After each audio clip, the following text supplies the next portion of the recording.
Hello, and welcome back to our module on Powerful Phone Talk. Our second lesson is Understand and Be Understood on the Phone. I gave it that title because, as we've all experienced, talking on the phone and understanding the other person and getting the other person to understand you can be very difficult. I'm sure all of you can think of many phone conversations, in English and in your first language, that didn't go so well because you and the other speaker just couldn't understand each other. The connection was bad, the other person spoke too softly, there was a lot of noise, or some other distraction. Because phone conversations can be difficult, in this lesson I'm going to review two of the most common problems and look at ways to avoid them and improve understanding. We'll review and practice pronouncing can and can't in teens, tens, and other numbers. First, let's start off with can and can't. What do you think the biggest pronunciation difference between these two are? A lot of English learners think the difference is with the T at the end. However, listen to these examples. Can you hear me? I can't see you. You can pay online.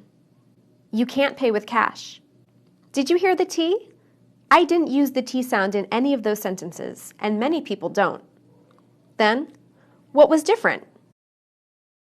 It's how the A is pronounced. When I say can inside a sentence, I shorten the A. Listen carefully to these sentences and pay close attention to the word can. I can hear you. The team can meet in my office. The doctor can see you now. But when I say can't, I stress that A and make it really long. I can't hear you. They can't meet today. The doctor can't see you.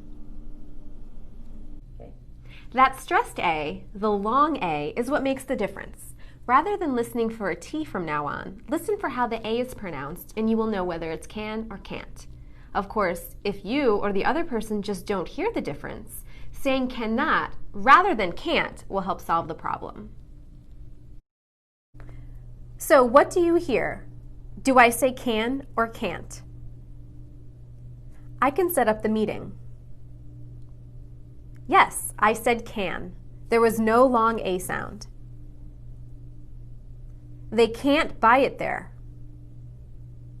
That's right. I said can't. You heard that long A sound. We can't work that day. Right again. I said can't. You heard that long A sound. Okay, listen as I say a few more sentences and decide if I'm saying can or can't.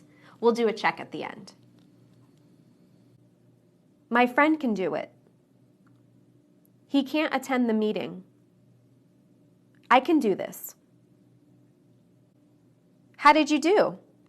Here are the answers to what I said. If you got most of them right, that's great.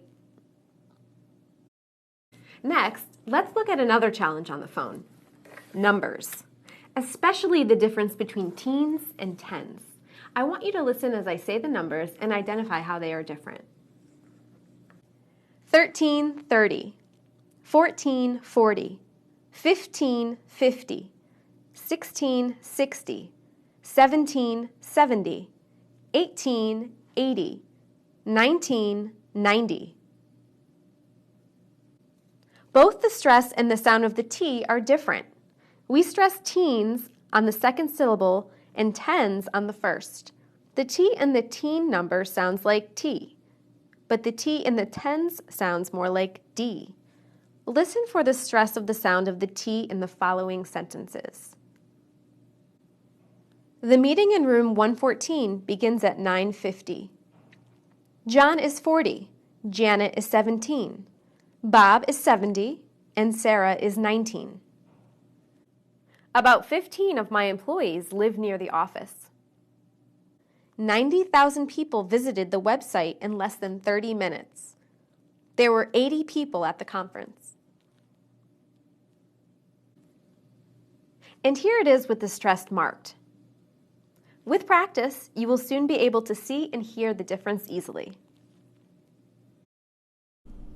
What else do we need to think about when pronouncing numbers, especially long numbers? First, how do we say a large number like this? Generally, we use two number phrases, 6,472. But if it's a date like this, we'll say 1776.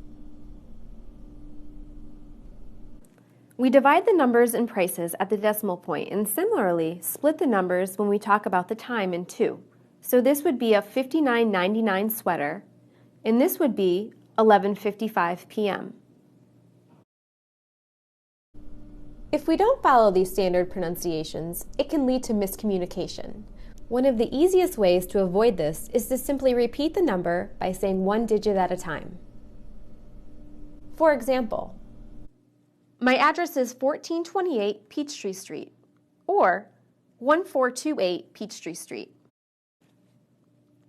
Always use this method when saying your phone number. For example, 555-2525. In this lesson, we have looked at how to pronounce and hear the difference between can and can't, and how to pronounce and understand numbers. You can review this information on the resource sheet in the lesson. Working on these two pronunciation skills will improve your fluency and make it easier for others to understand you. And it will make telephone calls less scary and more fun. Talk to you soon.